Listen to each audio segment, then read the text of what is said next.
Ülestõusmispühade loos mainitakse risti 11 korda. Ristilöömist 23 korda. Hauda 3 korda. Kuid kõige rohkem esineb selles loos sõna armastus. Näiteks armastage üksteist.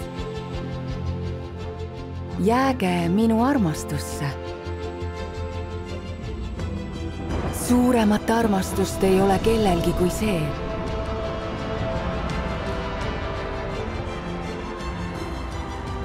et ta jätab oma elu oma sõprade eest.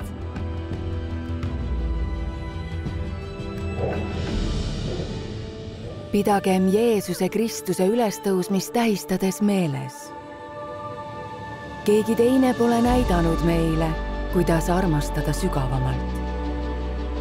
Keegi teine pole näidanud meile suuremat armastust. Leidke neil ülestõusmispühadel võimalusi tunda Jeesuse Kristuse armastust uuel viisil.